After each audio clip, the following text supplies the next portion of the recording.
Ini lagi setting. Oh, udah ya. Mulai ya. Selamat pagi, siang, sore, dan malam. Perkenalkan, kami kelompok 5, terdiri dari Nasya Tanzila, Diah Laila, Kadek Wisnu, dan saya, Bayu Bisma.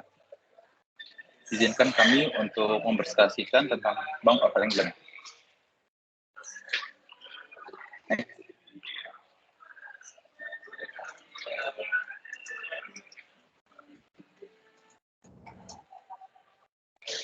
Next. Ya, di sini dimulai dari sejarah Bank of England. Pada tanggal 27 Juli 1694, Bank of England dimulai sebagai bank swasta yang akan bertindak sebagai bankir untuk pemerintah. Dan itu didirikan untuk mendanai upaya perang melawan Prancis, Raja dan Ratu saat itu, William dan Mary. Piagam kerajaan yang asli tahun 1694 yang diberikan oleh Raja William dan Ratu Mary menjelaskan bahwa bank didirikan untuk mempromosikan kebaikan dan kemanfaatan umum bagi rakyat. Secara garis besar, ini masih digunakan sampai sekarang dalam pernyataan misi saat mempromosikan kebaikan rakyat Inggris dengan menjaga stabilitas moneter dan keuangan. Pada tahun 1694, tahun-tahun awal Bank of England di bawah Sir John Houblon didominasi oleh tuntutan mendesak pemerintah untuk keuangan dan masalah mata uang yang baru. Bank juga memulai bisnis perbankan konvensional, menerima simpanan dari masyarakat.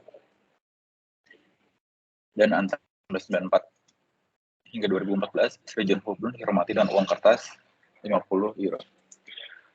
50 pound sterling.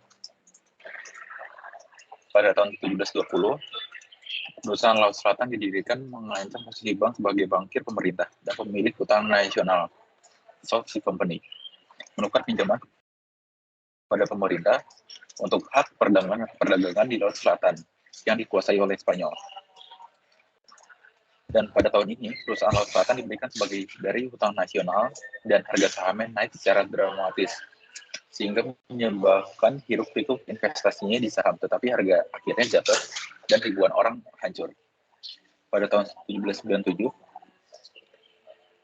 pada kala ini menyatakan perang terhadap Inggris. Ketika pasukan kecil Prancis mendarat di daratan Inggris, ketakutan akan invasi dengan cepat menyebar. Dan untuk melestarikan cadangan emas yang sudah habis, Perdana Menteri William Pitt the Younger menempatkan perintah Dewan Penasihat di Bank of England. Lalu, tahun 1826, cabang pertama kali dibuka. Ini juga sebagai tanggapan terhadap krisis keuangan di tahun 1825 hingga 1826 yang menyebabkan banyak negara dan provinsi gagal. Salah satunya alasan utama didirikannya bank cabang adalah untuk memungkinkan kita untuk lebih mengontrol peredaran uang kertas yang mencegah krisis lain, sehingga bank cabang of England pertama dibuka di Gloucester pada 19 Juli 1826. Dan cabang ini juga salah satu yang paling pendek umurnya karena tidak pernah sangat menguntungkan. Dan cabang ini dipindahkan ke Bristol pada tahun 1849. Tahun 1940, dalam upaya untuk mengacaukan mata uang Inggris selama perang, Nazi memperkenalkan uang kertas 5 pound sterling palsu ke Inggris. Catatan palsu ini dicetak di kamp konsentrasi Sachsenhausen di luar Berlin. Proyek ini diberi nama sandi Operasi Bernhard.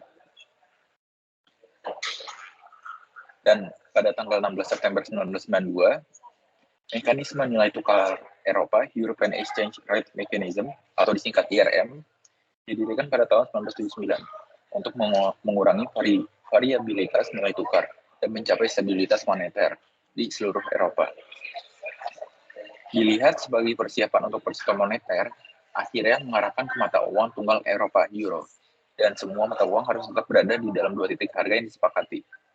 Lalu Inggris bergabung dengan IRM pada tahun 1990, namun setelah kenaikan besar-besaran dalam suku bunga dan interferensi di pasar valuta asing, itu akan menggagal memindahkan sterling dari dasar IRM. Next. Nah, masuk ke apa sih kebijakan moneter itu? Dalam kebijakan moneter, ini merupakan suatu tindakan yang dapat diambil oleh bank sentral atau pemerintah suatu negara untuk mempengaruhi berapa banyak uang yang ada dalam perekonomian dan berapa biaya untuk meminjam. Sebagai bank sentral, Inggris menggunakan dua alat kebijakan moneter utama. Yang pertama, menetapkan tingkat bunga yang bebankan kepada bank untuk meminjamkan uang dari suku bunga bank. Dan yang kedua, kita dapat membeli obligasi untuk menurunkan suku bunga simpan pinjam melalui pelanggaran kuantitatif. Lalu di sini ada dua suku bunga. Suku bunga saat ini 1% dan tingkat inflasi saat ini 9%. Kebijakan moneter ini mempengaruhi seberapa banyak harga naik. Disebut tingkat inflasi. Kami dalam kurung Bank of England menetapkan kebijakan moneter untuk mencapai target pemerintah yang menjaga inflasi di maksimal 2%. Inflasi yang rendah dan stabil baik untuk ekonomi Inggris itu merupakan tujuan kebijakan moneter utama kami. Setiap tahun, konsuler menetapkan kerangka kerja di mana kita harus menetapkan kebijakan moneter dan mengirimkan ini ke gubernur dalam surat pengiriman. Next.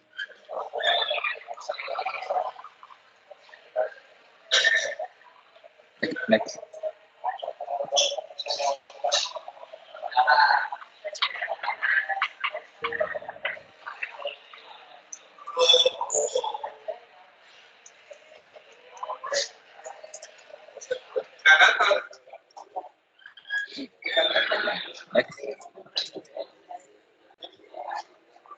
Nah, ini harga energi dan barang yang lebih tinggi telah mendorong inflasi ke 7%. Kita bisa lihat pada bulan Maret harga telah naik sebesar 7% dibanding tahun lalu. Itu jauh di atas target 2%. Dan harga yang lebih tinggi untuk barang yang Bank of England beli dari luar negeri adalah salah satu alasan utama. Karena perbatasan COVID telah mereda di banyak negara. Orang mulai membeli banyak barang, tetapi orang-orang yang jualnya ini memiliki masalah dalam penempatan cukup banyak dari mereka untuk dijual ke pelanggan. Sehingga hal ini menyebabkan harga yang lebih tinggi, terutama untuk barang-barang yang diimpor dari luar negeri. Harga energi yang lebih tinggi juga memainkan peran yang cukup besar. Kenaikan besar dalam harga minyak dan gas telah mendorong harga bensin dan tagihan energi inflasi jasa meningkat sedikit.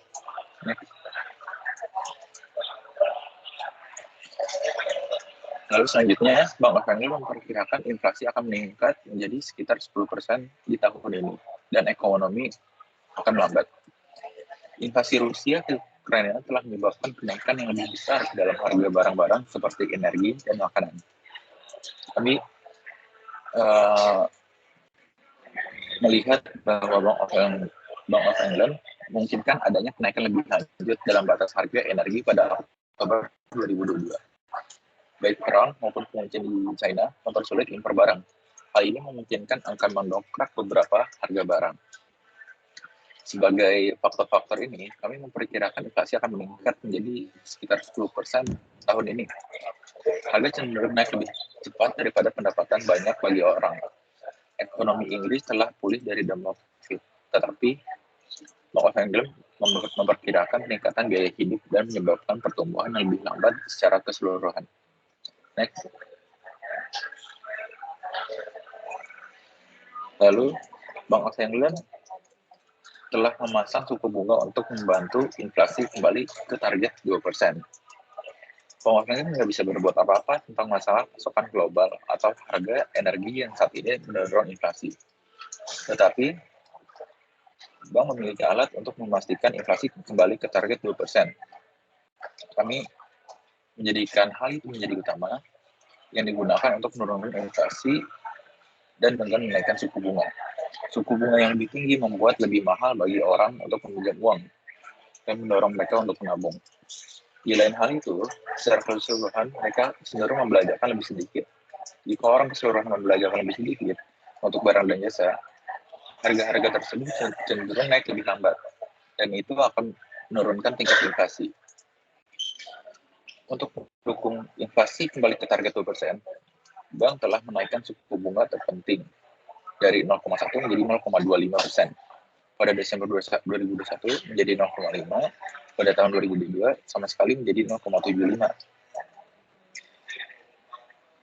Bulan ini kami telah menaikkan suku bunga bank menjadi 1%. Dan bank mungkin perlu menaikkan suku bunga lebih lanjut dalam beberapa bulan mendatang. Tapi itu semua tergantung pada apa yang terjadi di perekonomian dan apa yang kita pikir akan terjadi pada tingkat inflasi selama beberapa tahun ke depan. Oke, selanjutnya investasi akan dijelaskan oleh teman saya. Oke, selanjutnya di sini ada suku bunga acuan. Nah, dari grafik di bawah ini kita bisa melihat suku bunga acuan dari Bank of England sejak bulan Juni 1972 sampai dengan bulan April 2022. Nah, di sini terlihat pada April 2022 suku bunga acuan Bank of England mencapai 0,75. Boleh di next. Nah, Bank Sentral Inggris ini menaikkan suku bunga acuannya dari 0,1% menjadi 0,25%.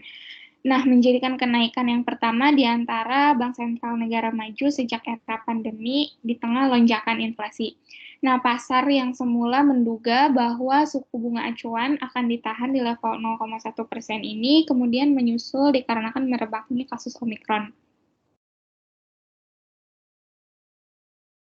Berikutnya saya di sini akan menjelaskan tentang Dewan Gubernur. Berikut ini adalah foto beliau yang menjabat sebagai gubernur dari Bank of England, yaitu Andrew Bailey. Next. Nah, apa sih Dewan Gubernur itu?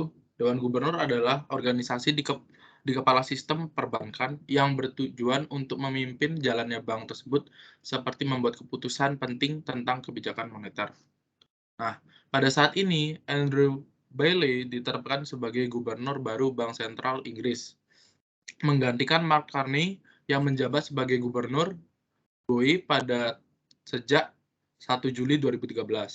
Ia saat ini masih menjabat kepala regulator Financial Conduct Authority, karena dirasa bahwa dia adalah orang yang tepat untuk memimpin bank masa depan baru di luar Uni Eropa. Ia juga dirasa menonjol dalam bidang kompetitif dan pemimpin berkedudukan internasional. Bailey yang berpendidikan Cambridge bekerja di berbagai pos BOI di antara 1985 dan 2016. Bailey juga mengawasi operasi khusus Bank of England untuk membantu bank bermasalah. Dan dapat disimpulkan bahwa Bailey merupakan sosok gubernur yang dari awal sudah memiliki pengalaman, wawasan, maupun ilmu yang sudah matang untuk memimpin Bank of England tersebut.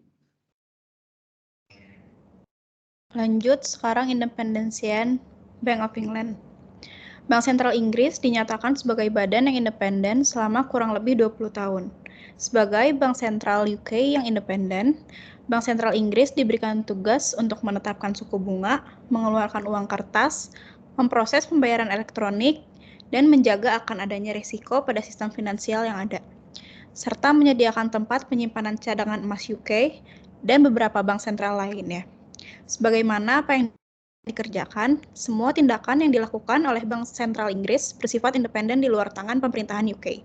Hal ini berarti parlemen hanya akan memberikan patokan rencana dan tugas, sisanya akan dilaksanakan secara mandiri oleh Bank Sentral Inggris. Sekian presentasi dari kelompok kami, terima kasih.